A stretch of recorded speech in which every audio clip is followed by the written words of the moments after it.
दोस्तों नमस्कार, मैं आपका भूपेंद्र नारायण सिंह एक अहम खबर के साथ INC टीवी पर आप सभी का स्वागत करता हूं।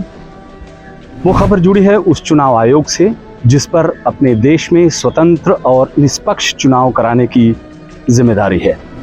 मौजूदा मोदी सरकार अब उस चुनाव आयोग को भी अपनी कठपुतली बनाने की तैयारी कर रही है। चुनाव आयोग पर पूरी तरह से अपना शिकंजा कसने के लिए मोदी सरकार ने राज्यसभा में चुनाव आयोग से जुड़ा बिल पेश किया।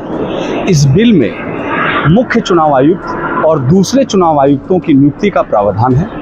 इस बिल के मुताबिक चुनाव आयुक्त की जो नियुक्ति का फैसला 3 सदस्यों की एक समिति करेगी और उस समिति में कौन होगा, गौर से सुनिएगा। देश के प्रधानमंत्री, केंद्र सरकार के एक मंत्री और लोकसभा के नेता विपक्ष। 3 सदस्यों की कमेटी में 2 सदस्य प्रधानमंत्री और कैबिनेट मंत्री एक पाले के होंगे, दूसरे पाले में होंगे 1 सदस्य लोकसभा के नेता विपक्ष। मतलब रिजल्ट 2 और 1 आना तय है। किसी भी सूरत में चुनाव आयोग से जुड़ी नियुक्ति का अंतिम फैसला सरकार के हाथ में होगा। मोदी सरकार ने यह कदम सुप्रीम कोर्ट के उस फैसले को पलटने के लिए उठाया है जिसमें सुप्रीम कोर्ट ने आदेश दिया था कि मुख्य चुनाव आयुक्त की नियुक्ति 3 सदस्यों की एक कमेटी करेगी जिसमें सदस्य होंगे प्रधानमंत्री, नेता विपक्ष और सुप्रीम कोर्ट के मुख्य न्यायाधीश।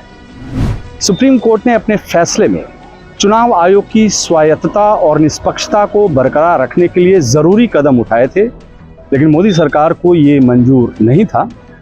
वो जिस तरह से देश की दूसरी संवैधानिक संस्थाओं को अपने हिसाब से चलाने के लिए बना रही है, उसी तरह वो चुनाव आयोग को भी अपने इशारे पर अपनी तरह से संस्था बनाना चाह रही है।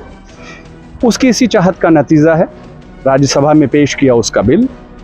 अपने बिल में मोदी सरकार ने मुख्य चुनाव आयुक्त की नियुक्ति प्रक्रिया से सुप्रीम कोर्ट के मुख्य न्यायाधीश को अलग कर दिया है। उनकी जगह पर एक कैबिनेट मंत्री को बैठा दिया है। अब इस बिल के पास होने के बाद चुनाव आयोग भी ईडी, CBI और इनकम टैक्स जैसी संस्था जैसी हो जाएगी जो खुलकर सरकार के लिए काम करती है। मोदी सरकार के कार्यकाल के दौरान ईडी, CBI और IT जैसी केंद्रीय संस्थाओं ने जिस तरह से राज्य सरकारों को गिराने और बनाने का काम किया वो देश की जनता के सामने है और ये छुपा भी नहीं है। किस तरह से वो विपक्षी नेताओं को निशाने पर लेती हैं ये एजेंसियां और विपक्षी नेताओं के बीजेपी में शामिल होते ही किस तरह से वो उन लोगों को क्लीन चिट दे देती है, इसके बारे में अलग से कुछ कहने और सुनने की ज़रूरत नहीं है। इस वक्त ज़रूरत है एक सुर से मोदी सरकार के इस बिल का विरोध करने की, क्योंकि अगर ये बिल जो है वो कानून का शक्ल अख्तियार कर लेगा तो फिर लोकतंत्र की ये गारंटी देने वाली एक संवैधानिक संस्था बीजेपी की B टीम बनकर रह जाएगी। नमस्कार।